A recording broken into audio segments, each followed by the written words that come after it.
En eso está. Ahí va. Sí, no te preocupes. Ahí está, ya empezó.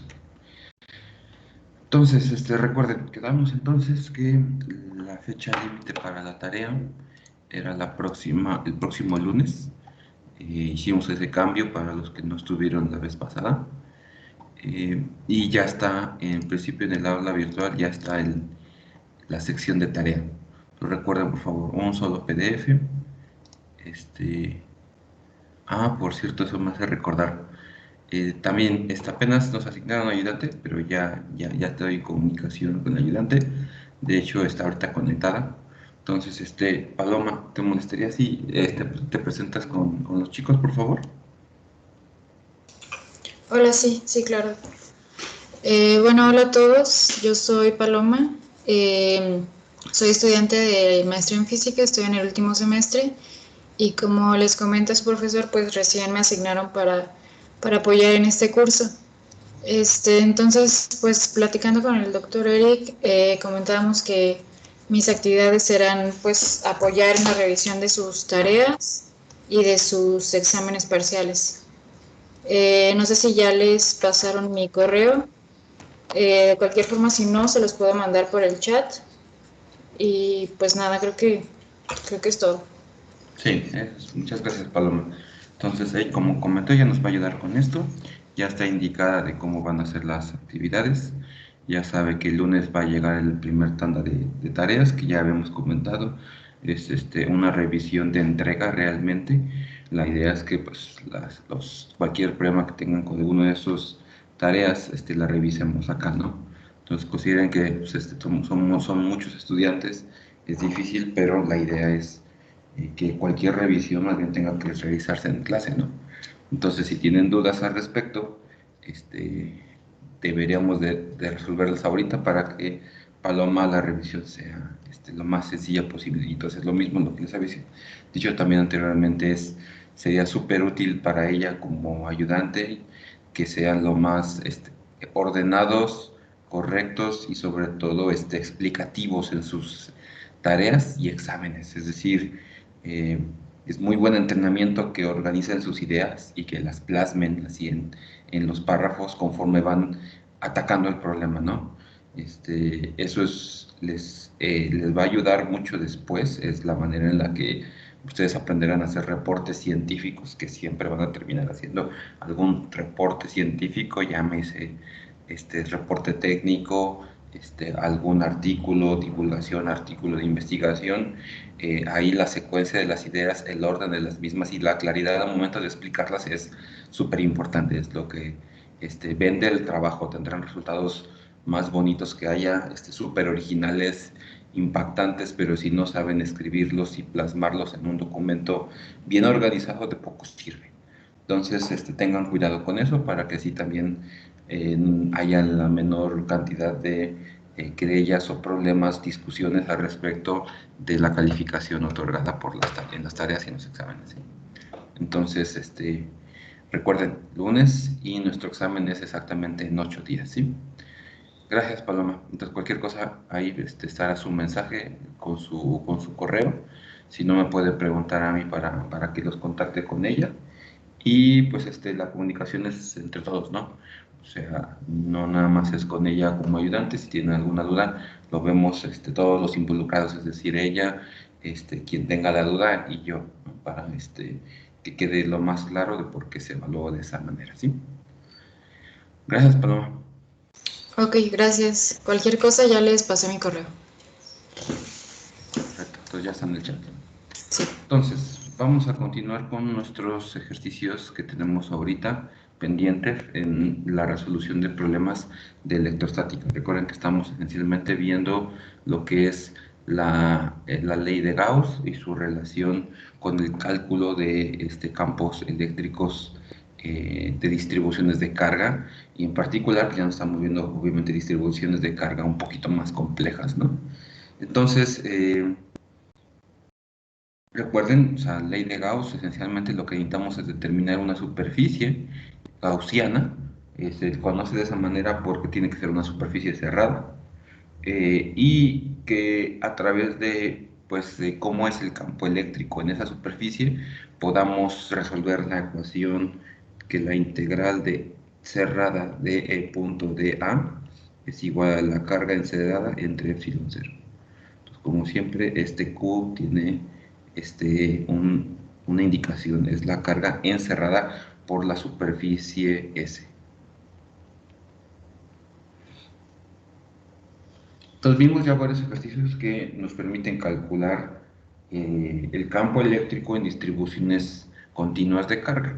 Siempre utilizamos alguna simetría del propio problema para determinar cuál es la mejor superficie o la que más nos conviene, porque permite la evaluación de esa integral primero en las condiciones que uno requiere, es decir, si te piden calcular el campo eléctrico en cierto punto del espacio, pues tienen que utilizar justamente la geometría del propio programa para determinar cuánto valdría el campo eléctrico en esa región, dada la integral de superficie, ¿sí? Y pues lo demás es un tanto, nada más la evaluación de la carga encerrada, que a veces, pues como ya vimos, puede ser, de hecho, no toda la carga del problema en cuestión, puede ser nada más un segmento de ella. Y también la otra, pues obviamente es el cálculo del área de la superficie gaussiana. Entonces ya vimos varios ejercicios, vimos los típicos que tienen que ver con distribuciones alargadas, como son líneas, también vimos las esferas, el cascarón, que de hecho es otra cosa que vamos a ver ahorita, un poco después de ver el último ejercicio sobre ley de Gauss, que tiene que ver justamente con qué pasa con una distribución de carga en un conductor, ¿no? Y lo que estábamos viendo eran flujos también, o sea, la ley de Gauss nos permite calcular en principio el flujo, el flujo de campo eléctrico, que si bien no es una cantidad que sea muy común de calcular ya en la práctica, realmente la mayoría de las veces estamos interesados netamente del campo eléctrico, eso es una muy buena aplicación también de la ley de Gauss. Entonces, lo que estábamos, el ejercicio que medio les indiqué, era calcular el flujo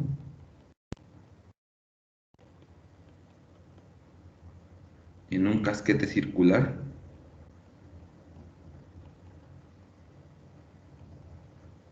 de semiángulo teta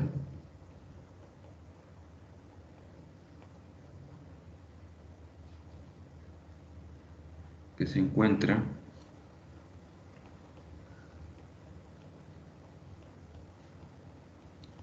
en una superficie esférica de radio R que rodea una carga puntual Q. Entonces tengo aquí mi carga y mi superficie gaussiana es, bueno, al menos parte de mi superficie, este problema se refiere a un casquete sobre una superficie gaussiana esférica de radio R, por lo tanto estamos más bien interesados en en este casquete. A ver si es un poquito mejor, algo así.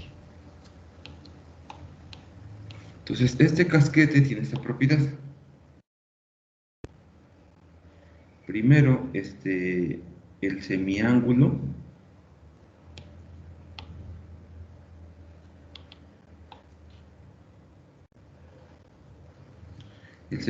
de este casquete es teta, ¿sí? Y obviamente pues tiene un radio, o sea, este segmento de cono tiene como longitudes en las paredes de este conito, R, puesto que está sobre la superficie esférica, ¿sí? Entonces queremos calcular el flujo en este casquete, nada más en este pedacito. No es una superficie cerrada, pero de hecho no es ningún problema al respecto. Lo que significa es que en principio las líneas del flujo del campo eléctrico, pues si es una carga positiva Q, va a salir radialmente en todas direcciones. Y justamente lo que nosotros queremos calcular es el flujo de esas líneas de campo eléctrico que atraviesan ese casquetito, ¿sí? Entonces, la propia geometría del problema aquí nos dice que el campo es constante en magnitud en toda la superficie, ¿no? Eso ya sabíamos. En principio el campo eléctrico, conocemos su expresión y por lo tanto sabemos que es radial con respecto a la carga. Y más aún, pues por la misma razón de que el casquete está en nuestra superficie esférica, el vector de campo, el vector de la superficie, dA, son paralelos. Entonces, eso lo voy a escribir aquí. El campo es constante en magnitud, claro, en toda la superficie.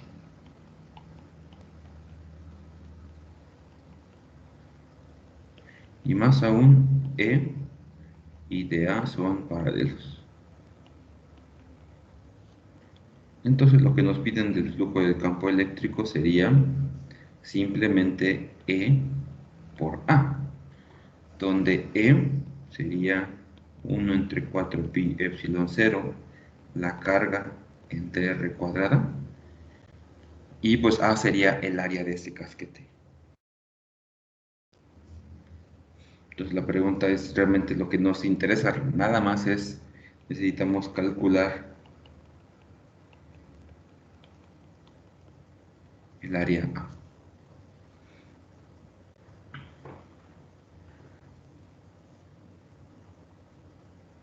Entonces, ¿cómo hacemos ese cálculo? Bueno, para hacer ese cálculo voy a volver a dibujar nuestro casquetito, aquí un poquito más grande, para que notemos qué es lo que queremos hacer, ¿sí? Y entonces, en principio,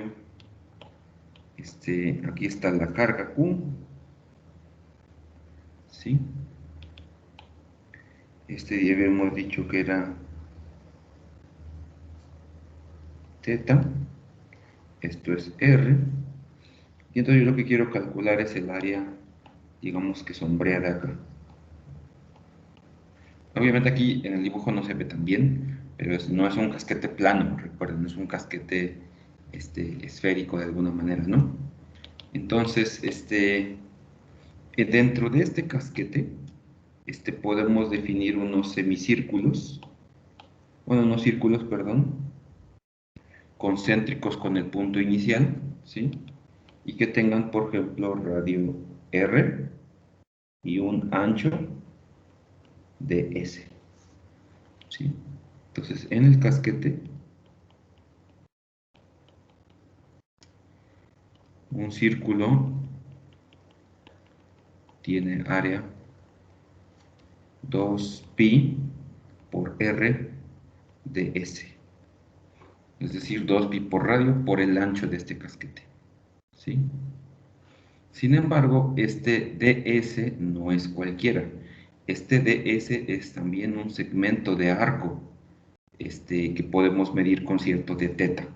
Es decir, que si yo ahora tomo la geometría así,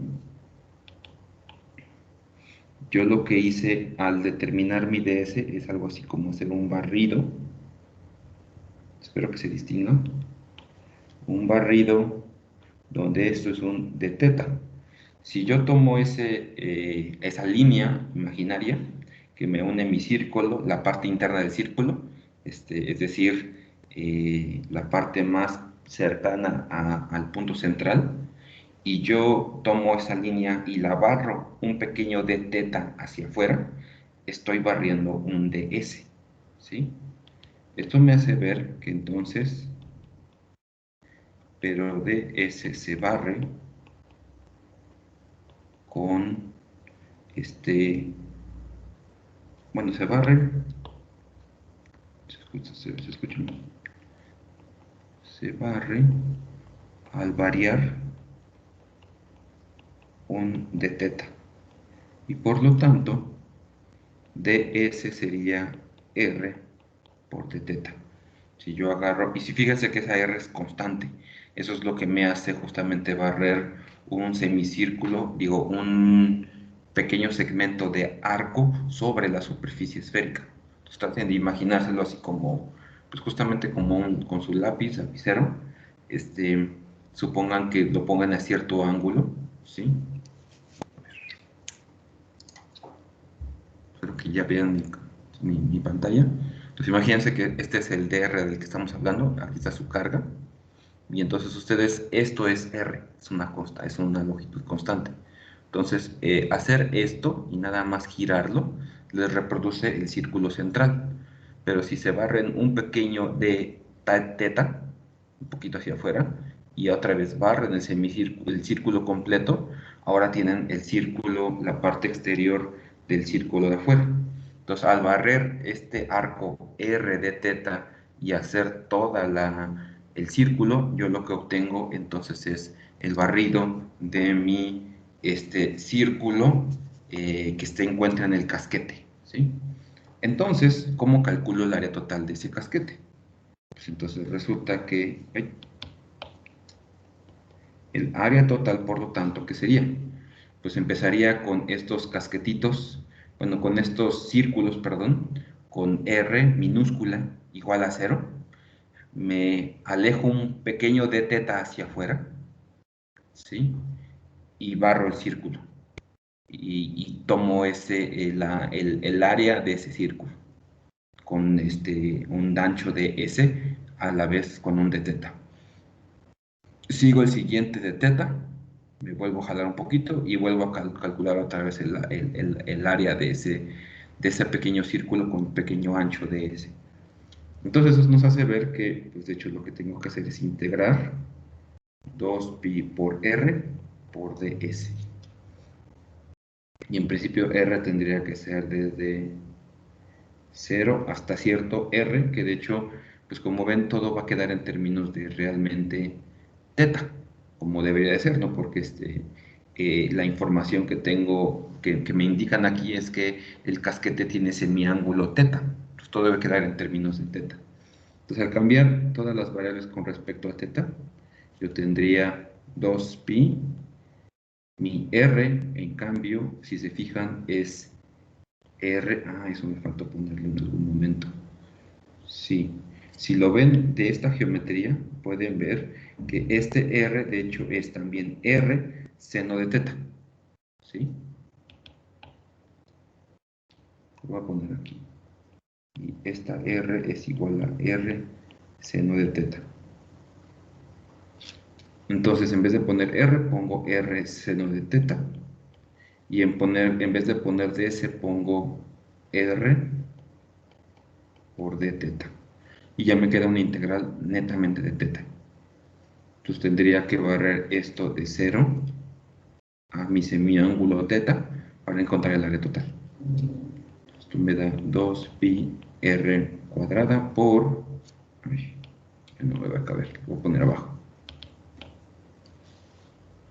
Es 2pi r cuadrada por la integral de 0 a teta del seno de teta de teta.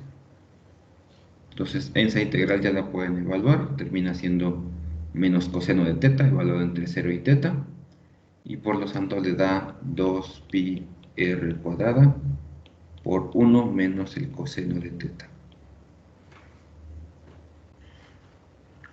Entonces, esta expresión les dice cuál es el área de un casquete sobre una superficie definida por ese semiángulo teta.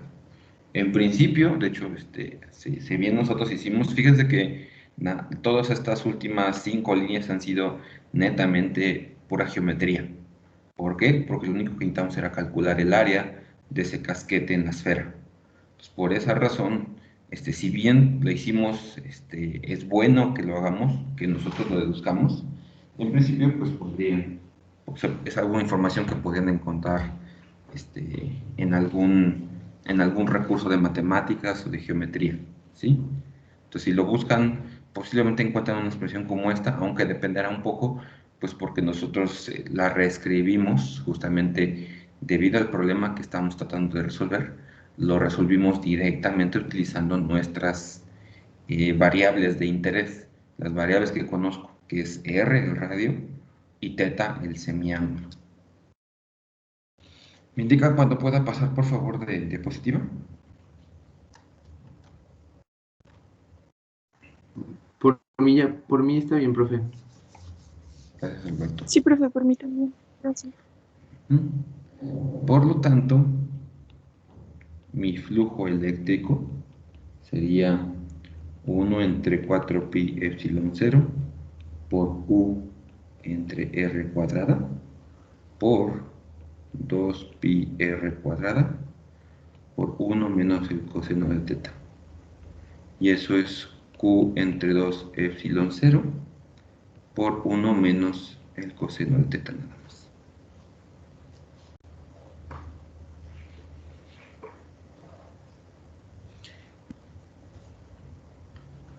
¿Alguien identifica algo extraño sobre esta solución? ¿De qué no depende, a final de cuentas, el flujo? Del radio. Del radio. ¿Suena raro o está correcto?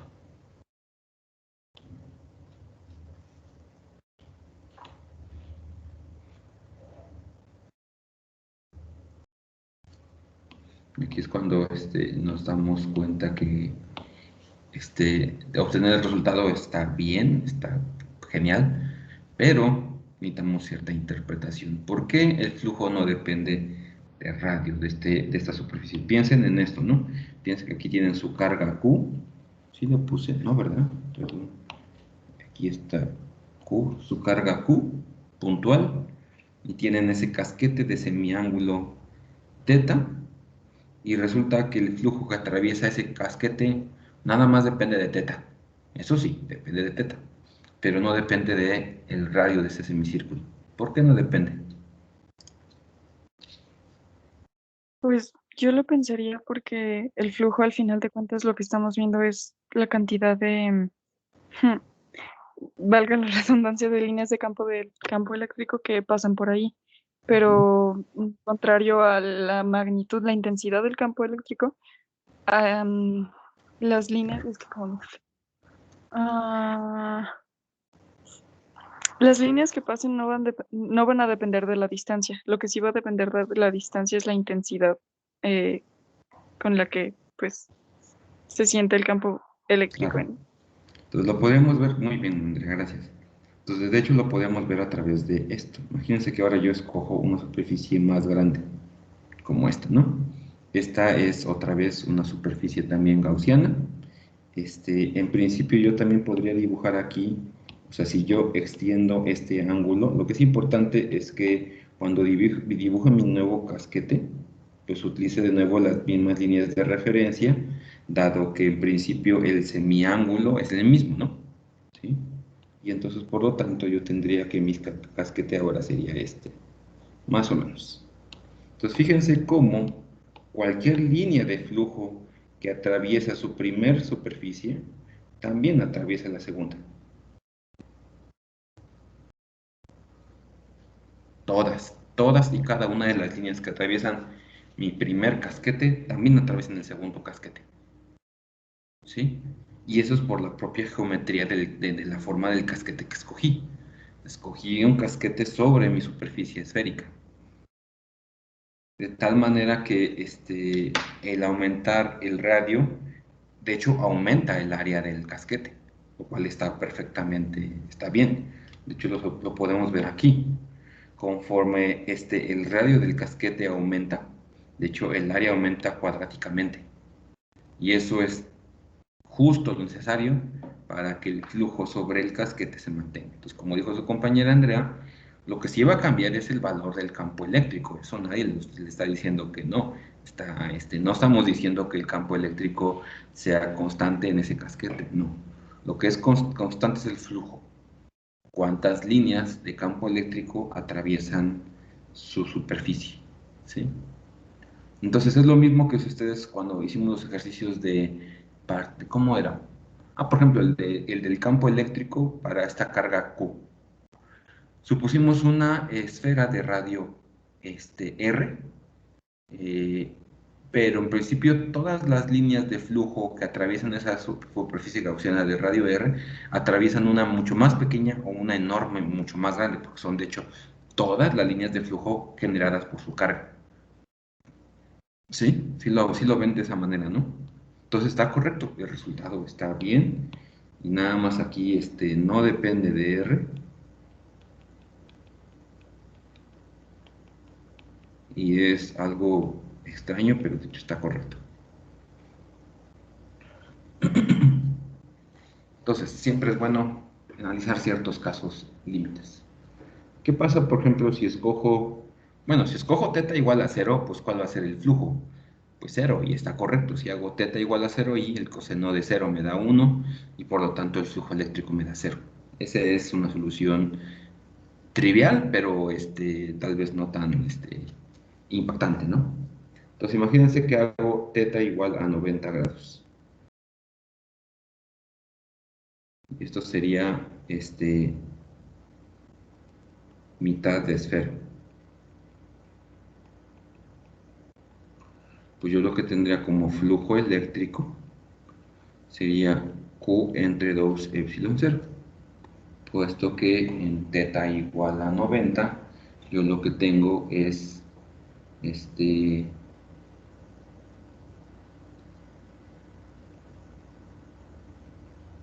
el coseno de θ es igual a 0, y por lo tanto tengo Q entre 2 epsilon 0. Si hago θ igual a 180, fíjate que el 90 grados es justamente esa condición, ¿no? O sea, es hacer y moverlo hasta 90. Entonces te quedas con la mitad de la esfera. Si hago θ igual a 180, de hecho esta es toda la esfera. Y por lo tanto encuentro que el flujo eléctrico es Q entre epsilon. ¿Y qué es esto? Pues la ley de Gauss.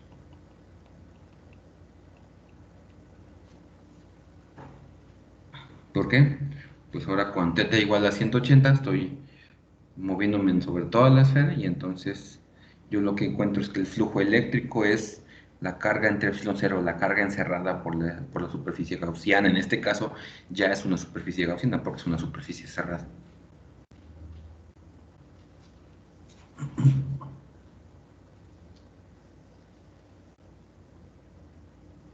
Entonces, como otros ejercicios, este es un ejercicio que nos resuelve muchas cosas. O sea, realmente nos resuelve, nos da nuestra noción física de lo que es el flujo a través de esta característica de que el flujo no depende del radio.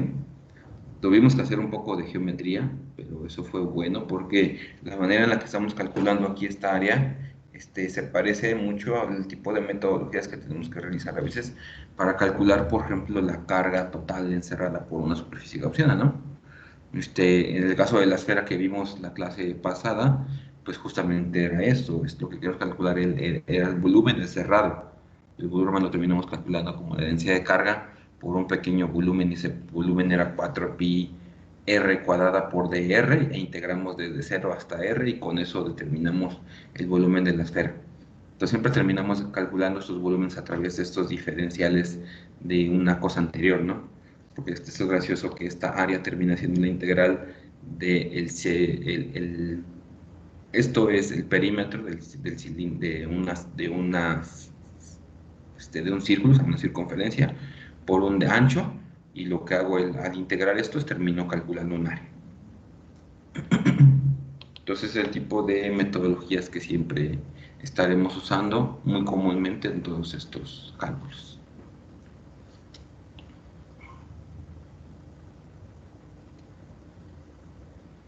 Bueno, pues en principio, a menos de que tengamos tiempo después de hacer un último ejercicio que está mucho más elaborado, que me parece interesante didácticamente hablando, aunque no es tiene una buena cantidad de trucos que no espero que tengan a la mano, al menos no ahora. Sería el último ejercicio que vamos a hacer en cuanto a lo que abarcaría nuestro examen la próxima semana, ¿sí? Lo que quería que viéramos para casi terminar esto, digamos que hasta aquí ya son todos ejercicios, ya tienen toda la lista de ejercicios que tienen que resolver para su tarea, Recuerden que el lunes 23:59 es el último momento para que suban su tarea a la plataforma para que la revisemos si tienen dudas el martes, y si no, el propio martes hacemos algunos ejercicios más, o si no, continuamos con el siguiente tema. Lo que vamos a hacer son revisar dos cosas que teníamos pendientes en esto, que las salté con el objetivo de que podamos tener tiempo de resolver más ejercicios, ¿sí? Y que los voy a completar, y que si bien posiblemente, o sea, no los voy a evaluar, porque estos son, al menos esta primera parte es netamente una parte cualitativa. De un minuto.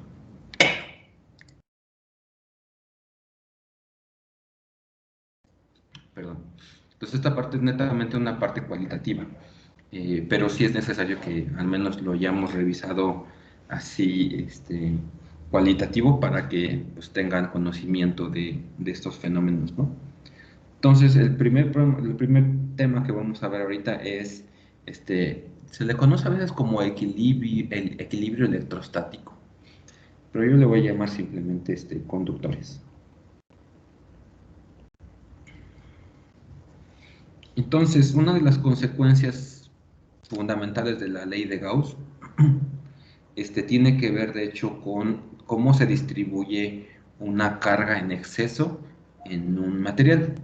Sabemos que la mayoría de los materiales son electroneutros, y que si están cargados, y en principio eso pasa porque el que tengas una distribución de carga inhomogénea y se ponga en contacto ese material con algún otro material, siempre induce una descarga, ¿no? Pues, siempre los cuerpos tienden a irse al equilibrio. En este caso el equilibrio significa mantener su neutralidad, ¿sí?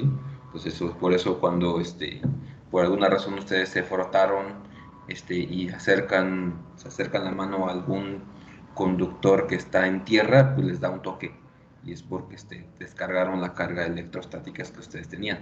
Entonces, la naturaleza tiende a ese equilibrio, tiende a tener electroneutralidad, o a mantenerla, a que cualquier carga en exceso siempre termine liberándose, ¿no? Entonces, sin embargo, pues es posible que con un material termine cargado eléctricamente, pues por algún trabajo que se hizo sobre él, o algún proceso, ¿no? Entonces, justamente este detalle tiene que ver con esta carga en exceso. Entonces, la consecuencia principal de una carga en exceso en un conductor se puede resumir simplemente en dos frases, ¿no? Entonces, y es que una carga en exceso en un conductor aislado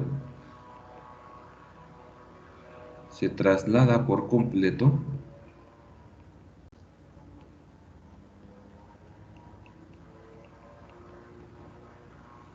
a la superficie exterior.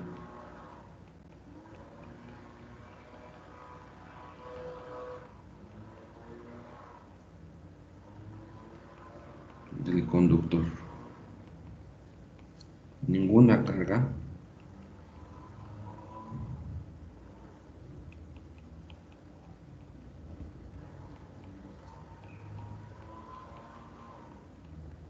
se encuentra en el interior.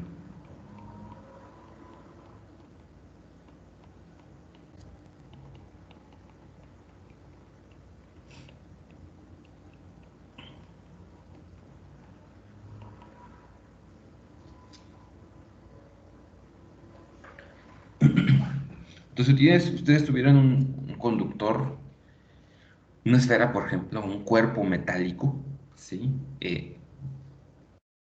Sólido, y por alguna razón ustedes cargaran ese cuerpo, estamos hablando de conductores, el equilibrio se va a lograr cuando todas las cargas se encuentran en el interior, en la parte exterior del conductor, ¿sí?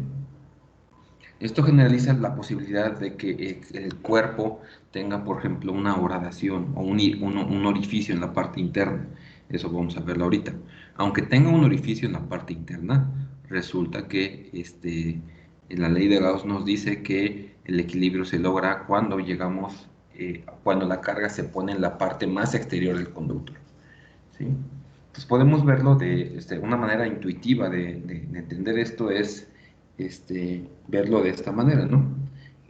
Podemos entenderlo.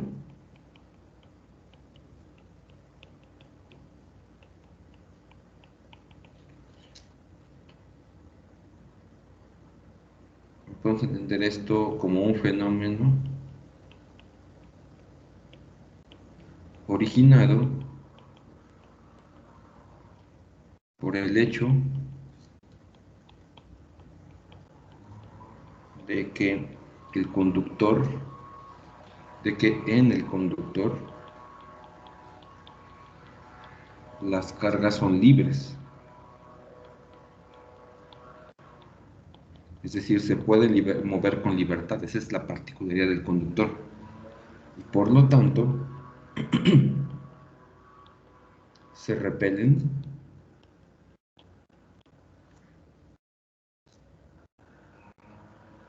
encontrando equilibrio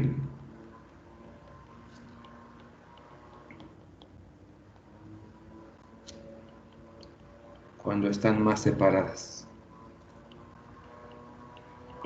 Profe, ¿Sí?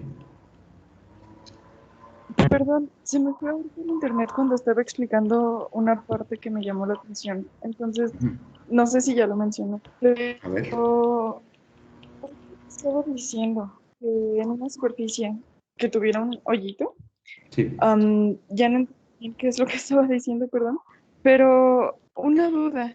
O sea, que no topológicamente cambiaríamos qué es superficie en un objeto tal. O sea, si tuviéramos, no sé, es que un sólido y le hacemos un hoyito, lo que es el interior, pues la superficie también se encuentra en lo que entenderíamos normalmente como el interior, ¿no? Sí. No sé cómo. Sí. O sea, yo creo que, Pero, Andrea, si quieres, ahorita vamos justamente para eso. De hecho, o sea, ya lo expliqué así cualitativamente, ahorita vamos a hacer, pues tampoco cuantificación como tal, pero utilizaremos los argumentos de la ley de Gauss para hacer notar que, a qué se nos referimos con esto, porque incluso si tuviera un hueco el conductor en la parte interna, siempre se va a a la parte exterior. O sea, como que lo que hice fue empezar por nuestra conclusión y ahorita vamos a ir para atrás.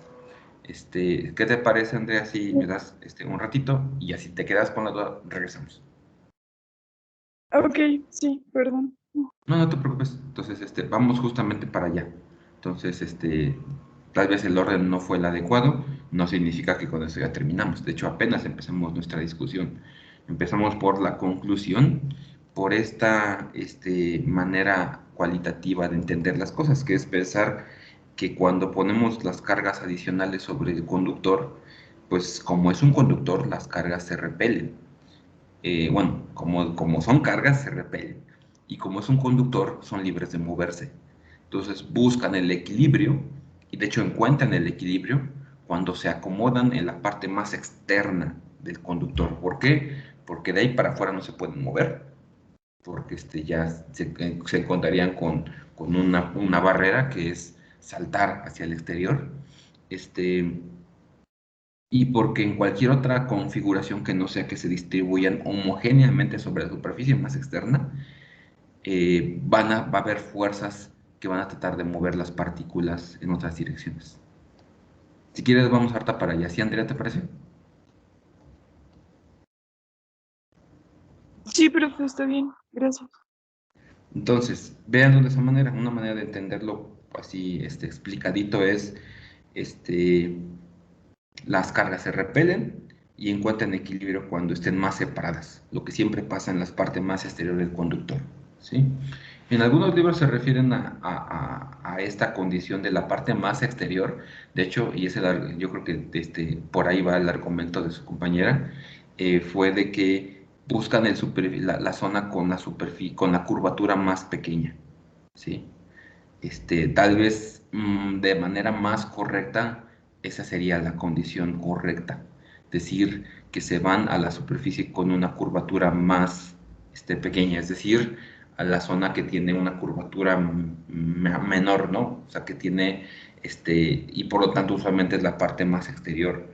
Posiblemente exista alguna figura geométrica cuya curvatura sea la menor, pero dentro, en una parte interna, es difícil de imaginar, pero al menos yo no me la puedo imaginar. No sé si incluso topológicamente no se puede.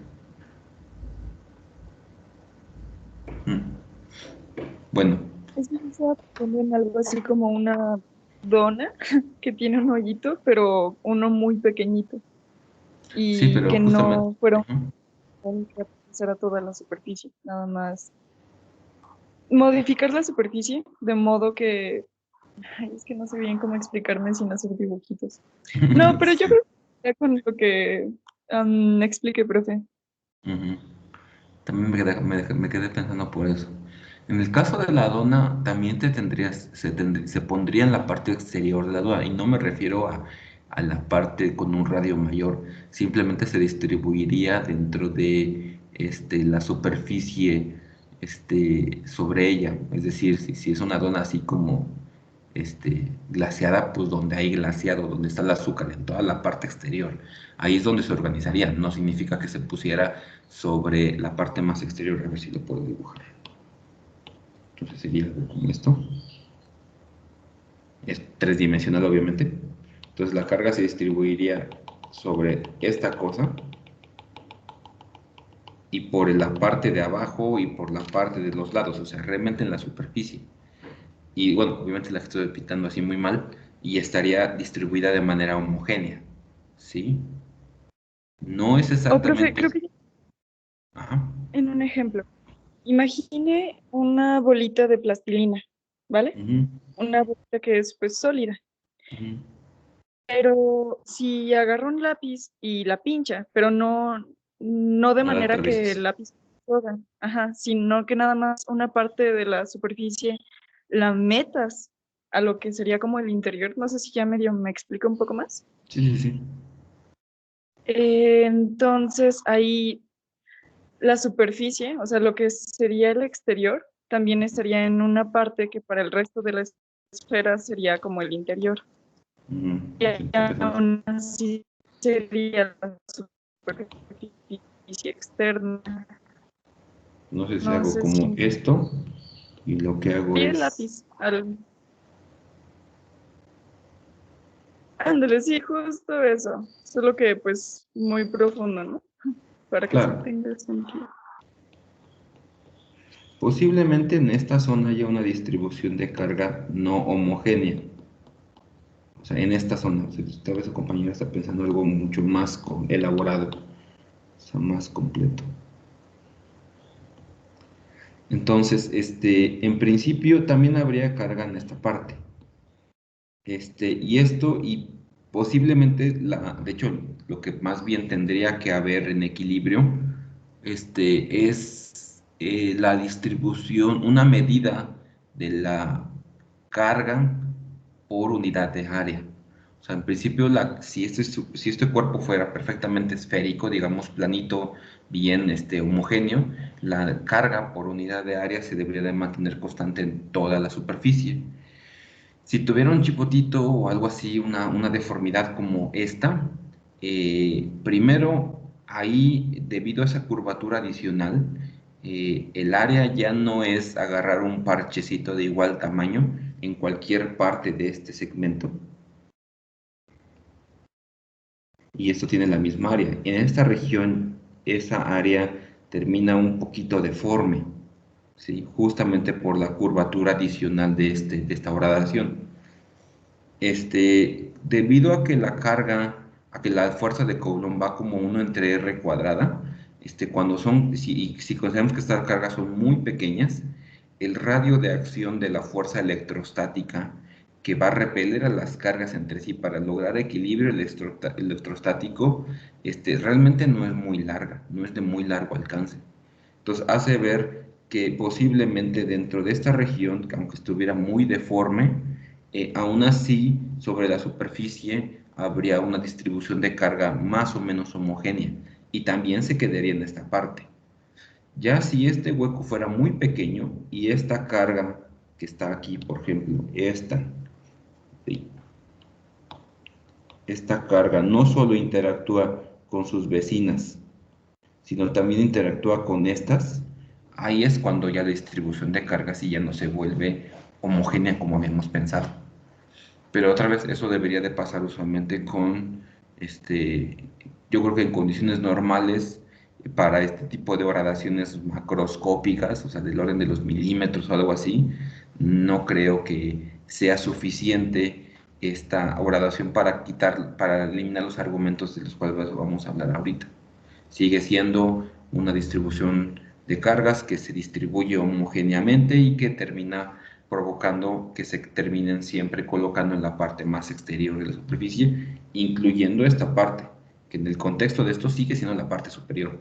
Yo me estoy refiriendo, o estaba refiriendo más bien a un hueco interno, o sea, que le hicieran un hoyo en la parte interna, ¿sí? Y que estuviera completamente rodeado de material. O sea, es como una burbuja en ese material. Ese es el argumento de que ahí en esa zona no va a haber carga. Y a eso vamos ahorita. ¿Tiene sentido, Andrea? Sí, sí, sí. Gracias, profe. Es una pregunta interesante. Yo creo que no es de las preguntas típicas que a esas alturas nos preguntamos, porque este tipo de cosas electrostáticas de equilibrio incluso tampoco es algo que se vería en electrostática o electromagnetismo, perdón, y ni siquiera en electrodinámica. Sería un tópico muy avanzado de electrodinámica. Entonces, el argumento es este, ¿no? Supongamos, para ver por qué nos referimos a superficie externa, es un conductor con una carga neta.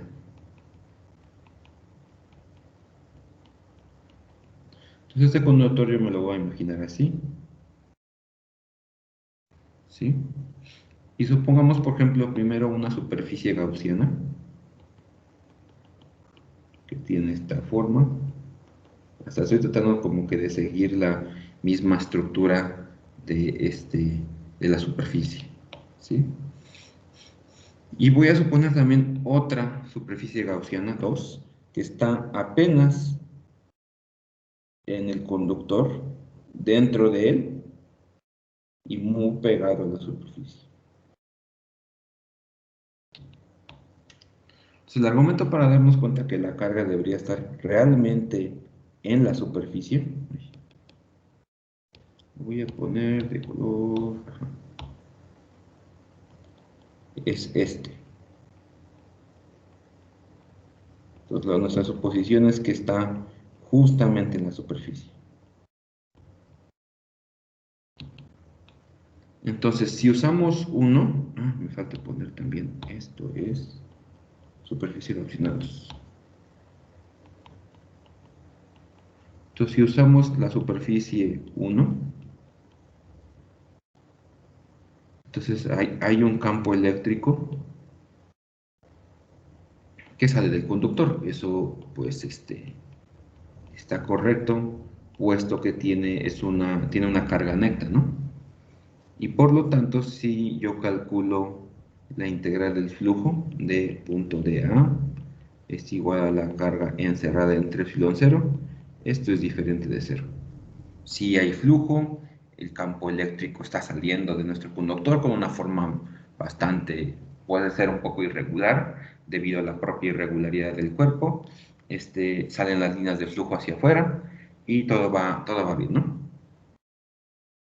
Sin embargo, pero en la superficie 2, que es una superficie que está justamente dentro de la superficie del conductor,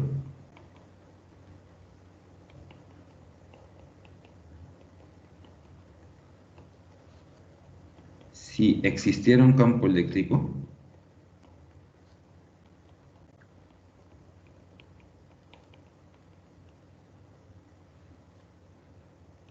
entonces existiría un flujo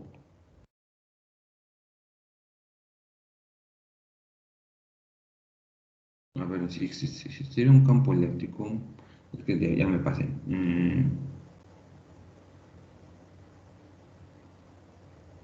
Más bien, lo escribí mal. Si existiera un flujo, perdón,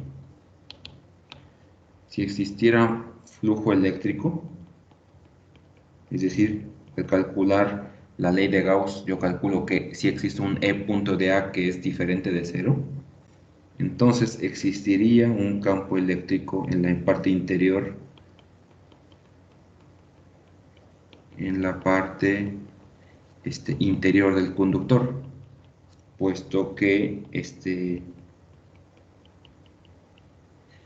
yo calculé al hacer la integral sobre el flujo, encontré que era diferente de cero, entonces debe de haber una carga eléctrica, un campo eléctrico dentro. Y si hay un campo eléctrico dentro del conductor, esto provocaría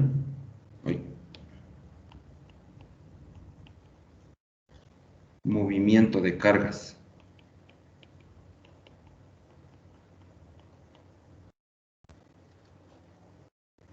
Asociado a este campo. Es decir, si existe un campo, si hay flujo, existe un campo eléctrico. Y si existe un campo eléctrico, significa que entonces cualquier carga residual que está dentro de esa misma superficie sentiría una fuerza de Coulomb, Q por el campo eléctrico, lo cual daría, dado que es un conductor, daría un movimiento de cargas, una corriente sobre dentro del conductor. Pues resulta que no se observa este campo en equilibrio. O sea, si nuestro conductor ya está en equilibrio, si ya esperé, siempre que cargo un conductor, posiblemente exista al inicio un flujo de cargas, ¿no? Se están redistribuyendo. Pero me estoy refiriendo ya a la condición de equilibrio en la que ya esperé suficiente tiempo para ver que esas cargas se eliminaron, pues justamente cuando nuestros cargas buscaron la superficie exterior del conductor para lograr equilibrio. Entonces estaría asociada a este campo, procurar movimientos de carga asociadas a este campo, lo que no se observa en equilibrio.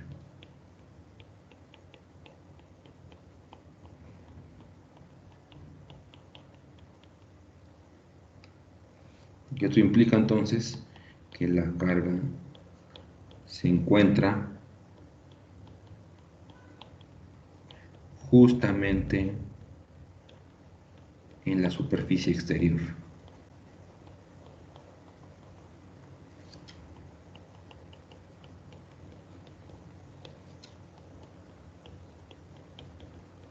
Superficialmente, justamente en la superficie. ¿Por qué? Porque si agarro una superficie gaussiana apenas dentro de ese, yo encuentro que no hay flujo, que no hay campo. Y por lo tanto, si no hay flujo, no hay campo, no hay carga dentro. Porque si hubiera carga dentro, habría campo. Y ese campo provocaría una dinámica de cargas, lo que no observamos experimentalmente hablando. No vemos que existen esas cargas. ¿Por qué? Pues porque, de hecho, ustedes ya saben que un campo magnético genera es generado por cargas en movimiento. Entonces, cuando hacemos estos experimentos de utilizar de ver cuál es el equilibrio electrostático en estos cuerpos, no vemos un campo magnético residual que esté funcionando en el momento en el que que ya estamos en equilibrio. Posiblemente en el procedimiento de que se equilibra, de que las cargas encuentran su punto de equilibrio, sí exista por ahí una carga residual. Eso posiblemente suceda, ¿sí? Pero no, cuando llega a equilibrio, esas cargas residuales o esos flujos de corriente, esas corrientes eléctricas desaparecen, no hay campo magnético y el conductor está en equilibrio. Entonces justamente se queda en la superficie externa.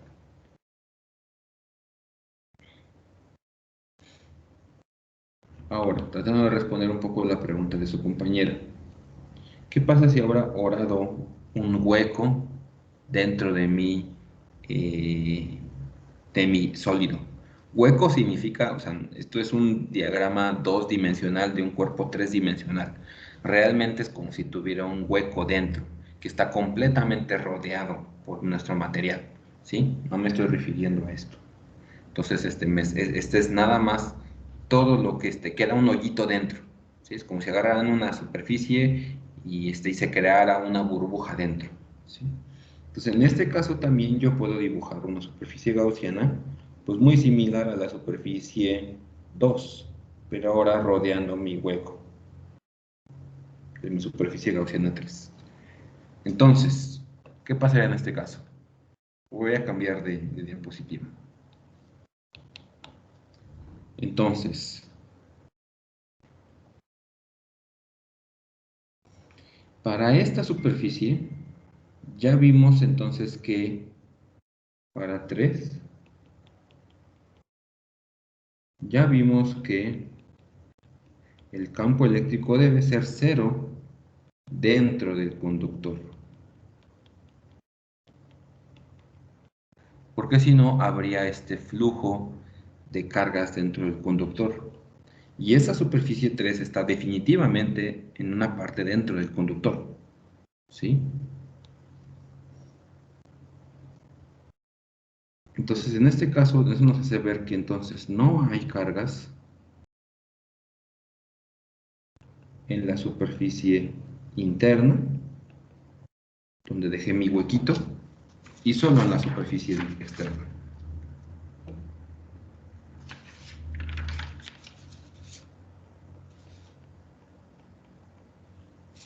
Entonces, nuestra conclusión es que siempre cuando tengo un exceso de carga, ese exceso de carga siempre se va a mi campo, a mi parte externa del conductor.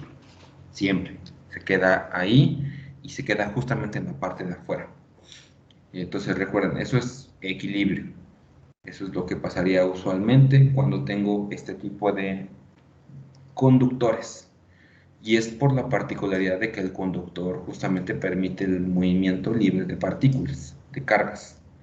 Como permite el movimiento libre de cargas, entonces eso implica que buscan el equilibrio. Y los argumentos nos hacen ver que siempre tendría que estar en la parte más externa del conductor.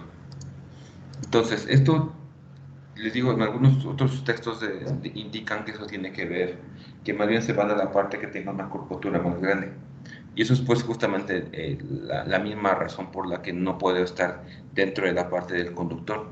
En esa parte la curvatura es grande, las cargas en principio están más cercanas entre sí, se van a sentir repulsión, y pues a diferencia de la parte de aquí afuera, si pongo cargas aquí en la parte interna, pues esta condición no es de equilibrio en el sentido de que cualquier fuerza de repulsión entre las cargas, a diferencia de lo que tengo en la parte externa, aquí las cargas tienen todavía lugar hacia dónde irse, hacia adentro del conductor, ¿sí? Entonces, si hay un pequeño desbalance en la manera en la que distribuí las cargas ahí, van a salir repelidas entre sí hacia afuera y van a quedar en la parte externa del conductor, donde ya no pueden salir. Ya físicamente para ellos las cargas ya no pueden salir de ese cuerpo. Y por lo tanto se quedan en esa parte porque es la zona la que están más alejadas entre sí y es la zona en la que ya no se pueden mover hacia afuera. Entonces, esto es algo bastante cualitativo. El argumento fundamental, en efecto, es ley de Gauss, ¿no? Pero pues simplemente son argumentos sobre las particularidades y las propiedades de la ley de Gauss.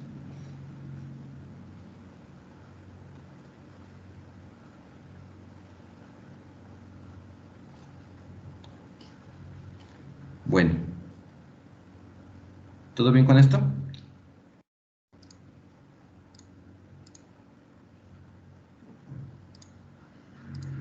Profe, gracias.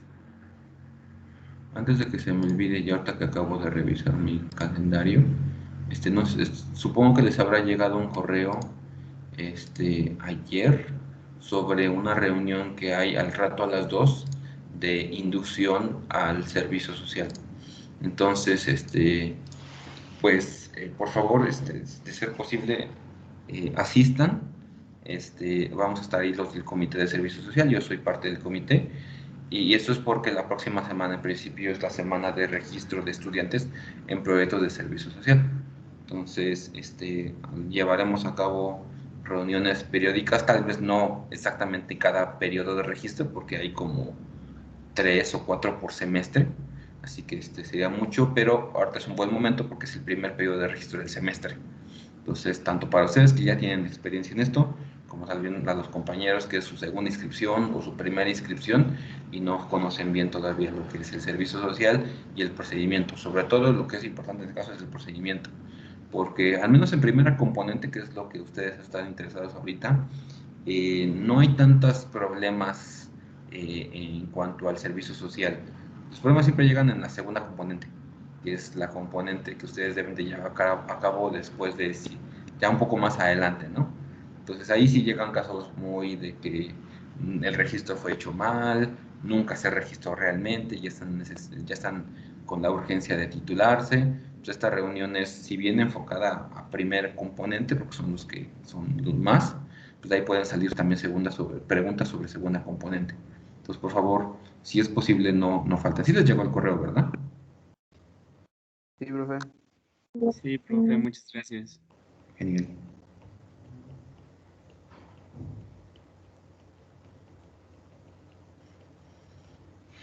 Entonces, si nos da tiempo de revisar este tema, el dipolo en el campo eléctrico, ¿sí? Entonces, esto lo expliqué en su momento así, nada más cualitativamente. Ahorita vamos a ser un poquito más cuantitativos en eso. Tampoco es algo es algo mucho más de electromagnetismo, incluso tal vez de electrodinámica, pero al menos podemos hacer unas pequeñas cuentas al respecto, ¿no? Sobre qué pasa con un dipolo en un campo eléctrico. Y como les comenté, esto es súper importante porque, pues interacción de campo eléctrico con materia van a ver en muchas áreas del conocimiento, no nada más me refiero a física, en muchas otras áreas como química y biomédicas, obviamente también tienen muy comúnmente que lidiar con la interacción de la materia con un campo eléctrico. De hecho, un buen ejemplo es la interacción de la materia con una onda electromagnética, con radiación electromagnética. Dame un minuto.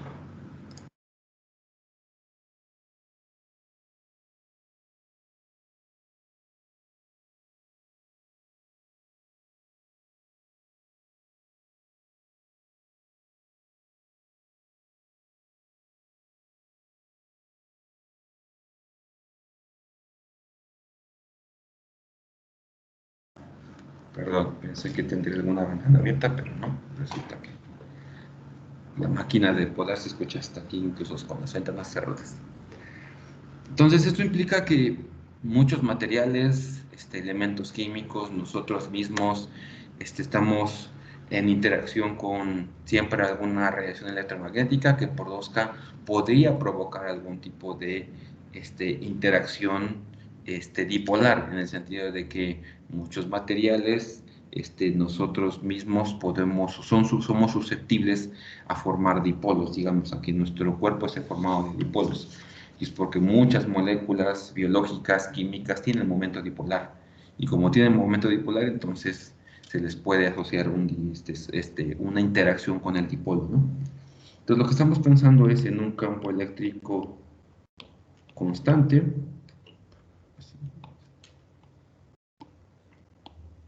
y en una sola dirección, y en un dipolo. Este dipolo está formado por una carga negativa y una carga positiva. Y un primer modelo simple del dipolo es pensar exactamente en esto, es decir, en una carga negativa y en una carga positiva unidas entre sí, algo así como una mancuerna, ¿sí? Donde cada uno de los extremos de la mancuerna tiene una carga diferente, ¿sí? Entonces, aquí tiene asociado pues un centro de masa, ¿sí? Entonces, en este caso, el dipolo está formado por cargas iguales. Entonces, como ambas cargas son iguales en magnitud, obviamente de sentido de signos opuestos, entonces la fuerza que siente cada carga es igual, pero en sentido contrario.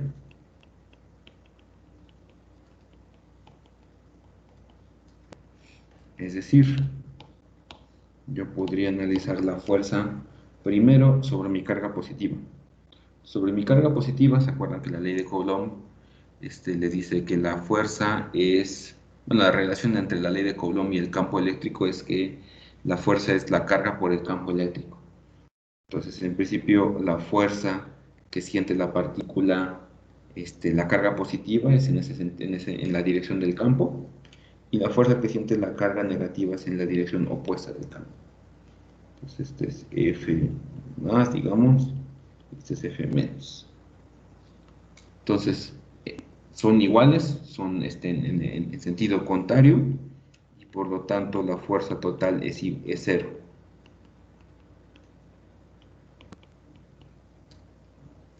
Pero, ¿y qué ven de raro aquí? Pues en efecto, la carga va a ser, la fuerza total sobre el dipolo va a ser cero, pero se está efectuando o se está imponiendo esa fuerza sobre dos partes diferentes del cuerpo. Entonces, nada más de ver el diagrama ahí, ¿qué creen que vaya a pasar con el dipolo? ¿Se va a quedar quieto o no? Va a rotar Va a respecto rotar. al centro. Va a rotar con respecto al centro. Si suponemos incluso que el centro está anclado, algo así como que esta parte del centro de masa está anclado a un punto fijo, pues va a pasar eso, va a rotar. ¿Por qué? Pues porque existe una torca sobre ese dipolo.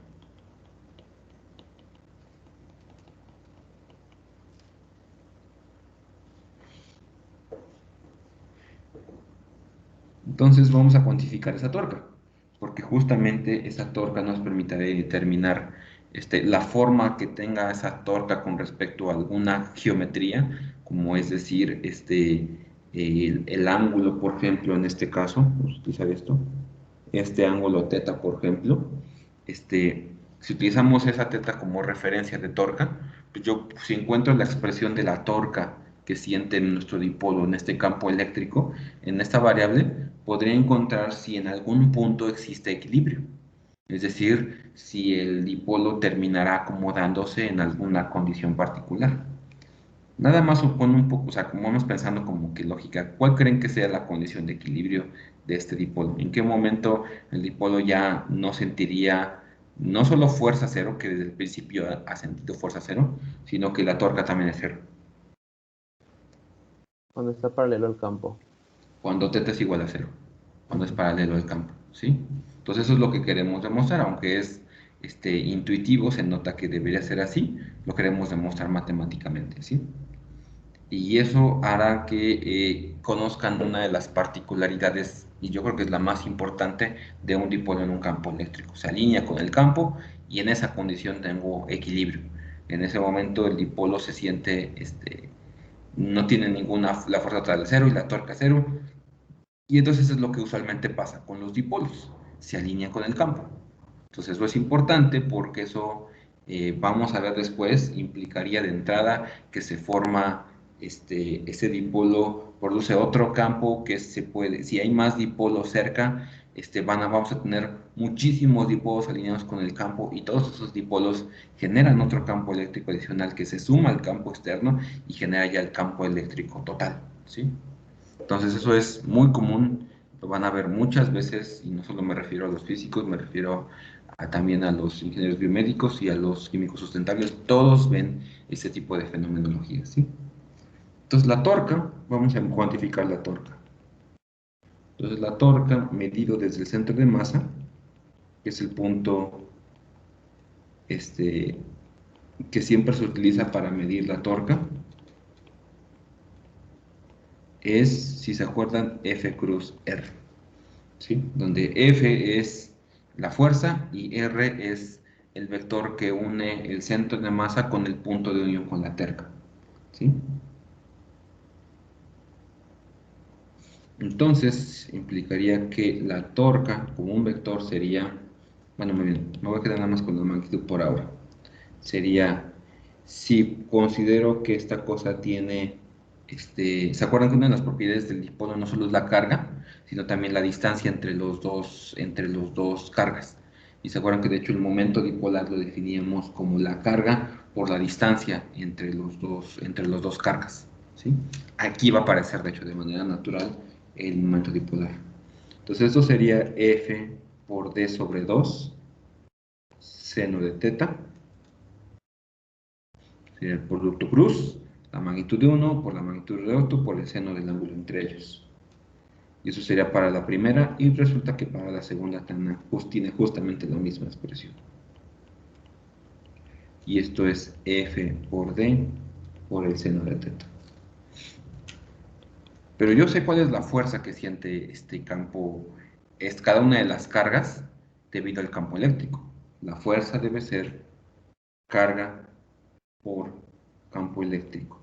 Y ya nos quedamos ahora sí nada más en nuestra expresión en términos del campo eléctrico constante. Por D por el seno de teta. Aquí va a aparecer una cantidad que ya conocemos.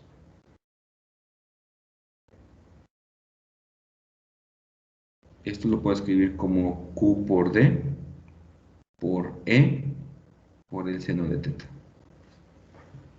Entonces Q por D es justamente la magnitud del momento dipolar. ¿Sí? Y más aún, yo ya sé en qué dirección va el momento dipolar. El momento dipolar en estos casos también va en esa dirección. ¿Sí? Entonces, esto me hace ver que, por lo tanto, la torca ya como un vector resulta ser el momento dipolar como vector cruz el campo eléctrico. Porque mi expresión de aquí arriba me volvió a dar Q por D, que es el momento dipolar, o al menos la magnitud del momento dipolar, el campo eléctrico y el seno de teta. Y el seno de teta sigue siendo otra vez el ángulo entre el momento dipolar y el campo eléctrico.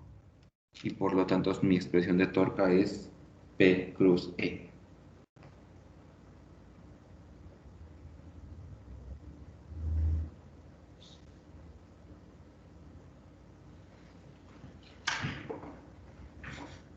Entonces,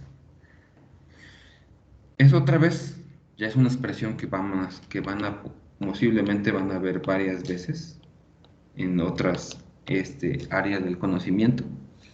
Y me dice que entonces la torca que siente un dipolo es el producto cruz entre su vector, el vector de momento dipolar y el campo eléctrico.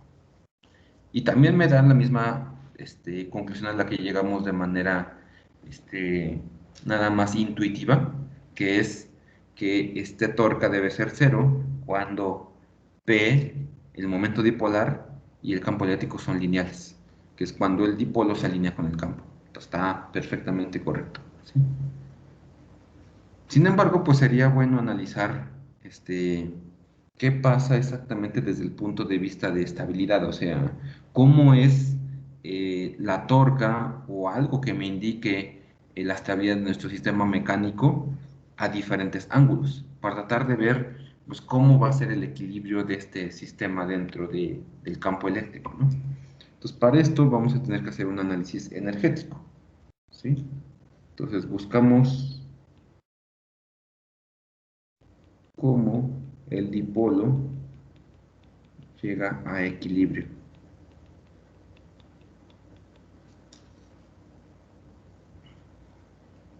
Entonces vamos a hacer un análisis energético. Vamos a buscar cuál es la energía asociada por el dipolo, asociada al dipolo en el campo eléctrico. ¿Sí? Entonces, como es un análisis Profe, energético, ¿sí? perdón, ¿puede regresarse un momento? Ah, sí, perfecto, gracias. Perdón, me fui muy rápido. No, listo, ya, no será un detalle. Gracias. Bien. Entonces, queremos hacer un análisis energético. ¿Y qué significa hacer un análisis energético? Pues necesito calcularemos el trabajo que hace el campo eléctrico al girar el dipolo.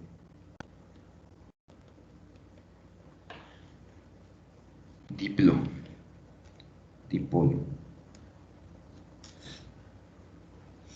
qué? Porque este trabajo que hace el campo eléctrico al lijar dipolo, el dipolo no gana energía. Entonces yo puedo conocer cómo es la energía de mi sistema. Y como todos los procesos físicos, encontraré equilibrio cuando la energía se haga cero. Pero no solo esto, también sabremos cómo es la forma de la energía conforme el dipolo se acerca a ese punto donde tiene equilibrio, lo cual me va a decir cómo va a reaccionar, cómo se va a mover. Una vez que yo tengo la energía, ya la hice. Ya puedo hacer ese análisis de equilibrio y saber cómo va a llegar. Y vamos a encontrarnos con un viejo amigo de la física, que tiene que ver justamente con el modelo más conocido y más utilizado siempre de este tipo de campos, de procesos de equilibrio. Entonces, vamos a calcular el trabajo. Entonces, ¿cómo calcula el trabajo? Pues el trabajo total sería el trabajo de llevar el sistema desde un ángulo θ 0 hasta θ de la torca. Y la torca se calcula de una manera muy similar. El trabajo sobre la torca se calcula de manera muy similar al trabajo de una fuerza normal, ¿sí? F por desplazamiento. En este caso es torca por ángulo, ¿sí? Lo interesante es que pues como la torca y este ángulo son lineales, debido a que justamente P cruz E siempre está en una dirección angular con respecto a esto, eso termina siendo nada más menos tau por d θ, son opuestos, bueno, no, en direcciones opuestas. Entonces, eso implicaría que tendría que integrar Profe. el... Sí, Alberto. ¿Por qué van en direcciones opuestas? La torca siempre va tratando de jalar la partícula en la dirección del campo eléctrico para la derecha, ¿no? Es decir, la trata de jalar para aquí, ¿sí? Entonces yo estoy escogiendo el punto de equilibrio de que empiezo para aquí y voy para allá, en la dirección opuesta, para calcular el trabajo que el campo eléctrico hace sobre la torca. Sí. Entonces por eso son opuestos uno sobre el otro. Ok, o sea, el movimiento de la torca va en dirección opuesta al ángulo θ. Yo lo que estoy sacando es, por ejemplo, tratando de calcular qué trabajo tendría que hacer, por ejemplo, alguien externo para llevar el sistema de aquí para allá. Porque entonces ese es el trabajo que el sistema ganó. Porque yo al hacer trabajo sobre él, estoy dándole energía de alguna manera. Por eso el signo negativo. Sí. Ok, ya. Gracias, profe. Entonces yo tengo mi expresión de la torca, que es Q por D, por el campo eléctrico, que más bien sería como P por E, por el seno de θ. Entonces esto me hace que pues, la torca vaya como el seno, y por lo tanto el trabajo simplemente es P por E por el coseno de θ menos el coseno de θ 0.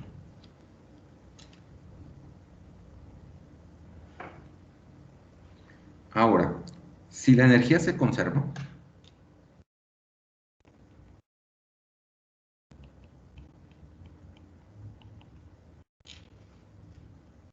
entonces todo este trabajo se convierte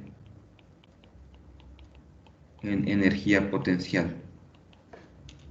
Es decir, si yo hice trabajo sobre el sistema para llevarlo, por ejemplo, de la configuración no de equilibrio de la configuración de equilibrio aquí, que esté lineal con el campo, para llevarlo, por ejemplo, a este ángulo θ, entonces yo hice trabajo sobre esto, dado que estoy haciendo la torca en la dirección opuesta de la del campo, ¿sí?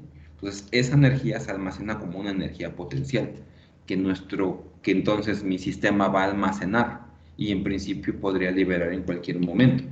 Y en principio se puede convertir, de hecho, en energía cinética, ¿sí? Entonces, eso nos hace ver que entonces esto se convierte en energía potencial y por lo tanto, el cambio de la energía potencial sería menos P por E por el coseno de θ menos el coseno de θ 0. O sea, lo opuesto del trabajo que yo hice, porque se debe de conservar, ¿no? El trabajo más la energía debe ser cero, se conserva la energía. Si al principio no había energía cuando el dipolo estaba alineado con el campo y yo efectué un trabajo para girarlo, eso se convierte en energía potencial, pero la suma entre ambas sigue siendo cero. Entonces, esta forma tiene, fíjense que tiene menos el coseno de teta. Puedo escoger teta cero de una manera tal que, por ejemplo, el coseno de teta sea cero. Esto nada más me define un nivel de energía base, ¿no? Pero entonces, ¿qué forma tiene esto? Pues si yo lo pongo en términos de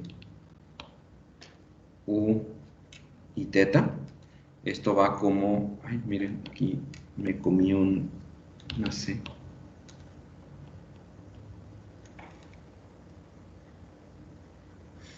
Entonces, yo lo que tendría como forma de mi potencial es pues un coseno, un menos coseno, o sea, un coseno pero invertido. Entonces, si me quedo con ángulos pequeños, eso tendría algo como esto. Aprox, ¿no? Porque después se volvería así, ¿no? Porque es menos coseno de teta, más un factor constante, que de hecho sería PE coseno de teta, si lo quiero tomar de esa manera, ¿sí? Pero lo importante es esto, que a distancias pequeñas con respecto a teta,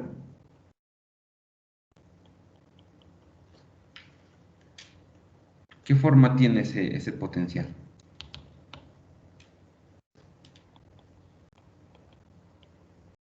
Si teta es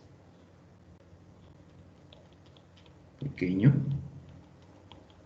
yo puedo aproximar el potencial como un medio de K por teta cuadrada, que sería equivalente a tomar más un constante, o sea, iría de esa manera, falta un factor constante, ¿no? Es decir, se parece a una parábola. ¿Por qué se le parece esto? De un medio de K por teta cuadrada. O sea, esa K hay que sacarlo hacer el desarrollo del coseno de teta en Taylor, ¿no? Es decir, suponer que puedo aproximar el coseno de teta como iba 1 menos un medio de x cuadrada más un cuarto de teta al cubo a la cuarta, creo. No me acuerdo bien cómo es la expresión de Taylor. Pero ese sería el primer término. Entonces, pues, por eso que ustedes toman un coseno, lo primero es que aquí, muy cercano de la parte mínima o de la parte máxima, si estuviera al revés, esto se aproxima bastante bien como una parábola. Entonces, ¿a qué le recuerda esta expresión? La energía cinética. Ah, esa es una también, sí, claro. Pero ahora piensen, por ejemplo, que esto, en vez de que sea teta, es una coordenada cualquiera, pero también lo puedo escribir como un medio de K por X cuadrada. Entonces,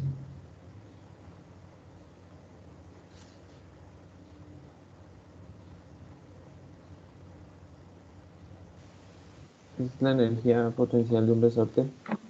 es la energía potencial de un oscilador armónico, justamente. Entonces, eso nos hace ver que es algo muy gracioso de este dipolo, que si yo tengo mi dipolo así lineado con el campo y lo saco un poquito de equilibrio, es decir, significa hacer un pequeño ángulo pequeño, sacarlo hacia afuera, poquito, ¿qué es lo que va a hacer entonces el dipolo? Va a empezar a hacer así. Va a empezar a oscilar. Y de hecho, si yo graficara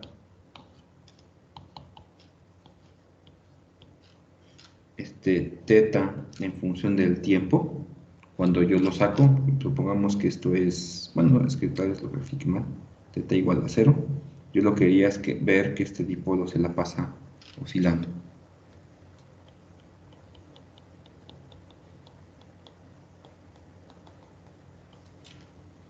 Entonces, en primera aproximación, si yo saco a mi dipolo de equilibrio muy poco, obtengo la dinámica de un oscilador armónico. Perfecto. Entonces, otra vez nos encontramos con el oscilador armónico. Oscilador armónico por todos lados.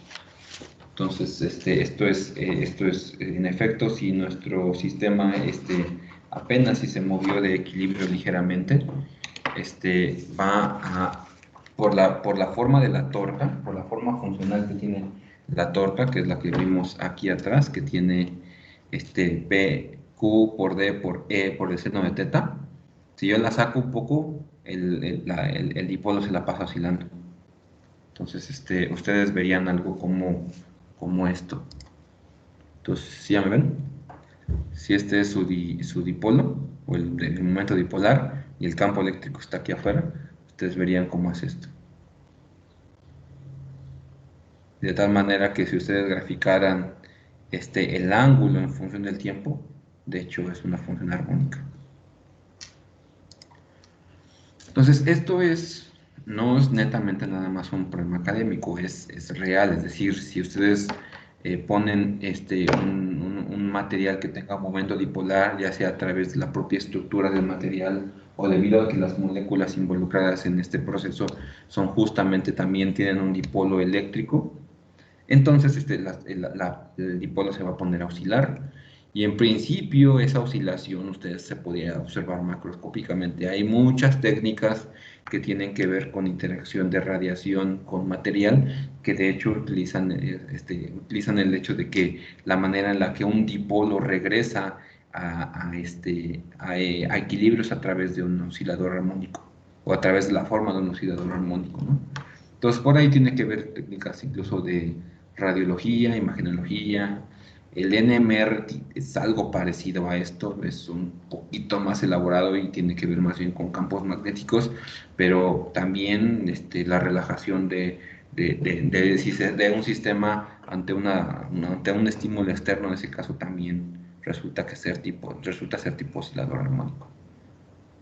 Entonces, les digo, les repito, no es nada más un problema académico, es un problema muy práctico en varias áreas del conocimiento. Bueno, Profe, sí, a mí no me quedó claro el último paso donde pone si teta es pequeño, delta U es casi igual a 1/2 de K por teta al cuadrado. No entiendo cómo llegamos a esa aproximación. sí, fíjate que ustedes conocen la expansión en leyes de potencias del coseno. Déjame, la voy a buscar bien.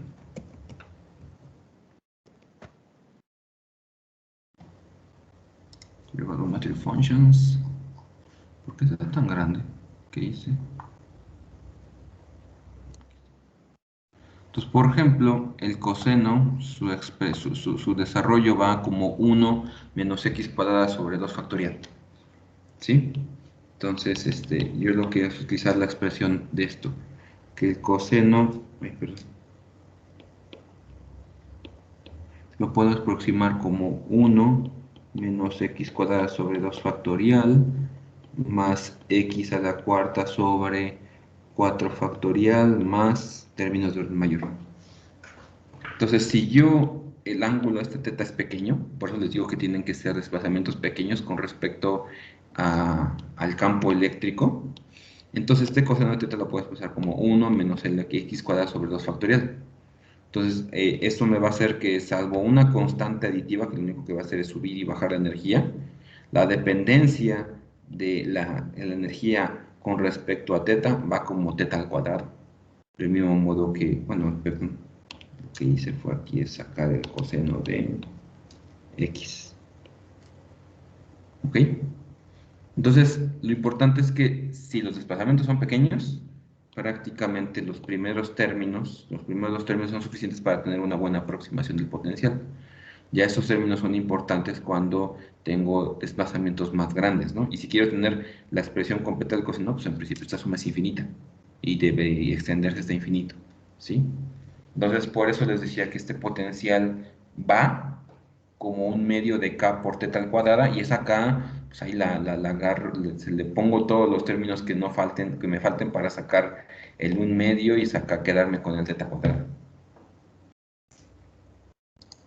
Entonces, eso lo ven muy comúnmente en la física, ¿no? En alguna aproximación, esto siempre termina siendo un oscilador armónico. ¿Sí, Andrea? Perdón, entonces la constante que aquí tendríamos que considerar en la fórmula equivale al P por E que habíamos puesto. Quedaría un P por E y por ahí te sobra un 2, ¿no? Creo que sería 2P por E para que te salga un medio afuera. Sí, sí, sí. Ujú. Lo cual Ok, lo pero cual es, ajá. vale. Gracias. Entonces, eso es importante porque ustedes ya pueden entonces aplicar todo lo que es su conocimiento sobre el oscilador armónico, ¿sí? Que estarían viendo en fluidos, ondas y temperatura. Y eso es esto, y también posiblemente ya lo vieron o en mecánica, en física general o en mecánica clásica. A veces no se alcanza a abordar todo eso, pero posiblemente ya lo hayan visto, ¿no? Entonces, y eso implicaría que en principio ustedes podrían ya, haciendo esa comparación con el oscilador armónico, pueden encontrar, por ejemplo, la frecuencia de oscilación del oscilador. O sea, cómo va a estar moviéndose este oscilador, cuál es la frecuencia natural de este cuerpo y todo lo demás. O sea, ya pueden conocer posición, velocidad, aceleración, todo dependiendo de pues sus condiciones iniciales también, ¿no? O sea, qué tanto sacaron al cuerpo, si le dieron nada más lo sacaron de equilibrio y lo soltaron, o le dieron un golpecito para que tomara una velocidad inicial y se moviera hacia arriba y empezara a empezar a oscilar, ¿no? En la práctica, este tipo de oscilaciones no se ven mucho, o al menos realmente el modelo más correcto sería un oscilador armónico amortiguado.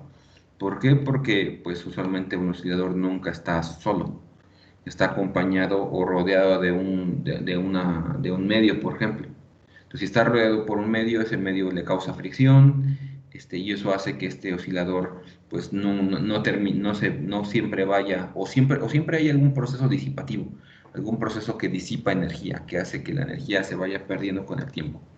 Entonces esto hace que este cuerpo oscile, se ponga a mover y de repente vaya cayendo su energía, se vaya perdiendo en forma de calor, posiblemente al chocar con otras moléculas, por ejemplo, al chocar con el aire, si estuviera en el aire, y eso hace que vaya perdiendo energía y las oscilaciones van cayendo, cayendo, cayendo, y en el momento en que ya se vuelven cero las oscilaciones y regresa a equilibrio.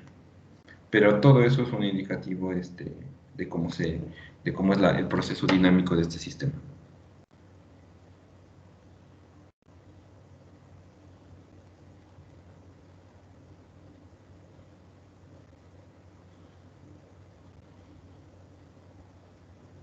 Bueno, entonces, con esto en principio terminamos esta sección, todo lo que tiene indicado para nuestro primer examen parcial de la próxima semana, ¿sí? Entonces recuerden, tarea para el próximo viernes, esto es lo primero más importante, digo, para el próximo lunes en la tarde.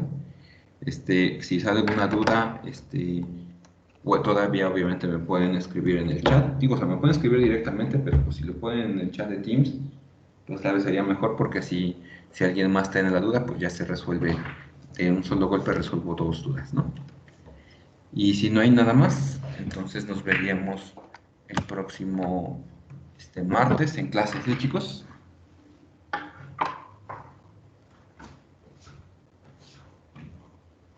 Sí, profe, de acuerdo. Bueno, Ok, profe, gracias. hagan ejercicios, estudian mucho. Sí, profe. Gracias, profe. Muchas Que gracias. Gracias, tengan profe. buen fin, cuídense, bye, Hasta luego, profe. nos vemos, Igualmente, profe, nos vemos. adiós. Nos vemos en un rato, Luis, Sí, profe. a las 3, bye.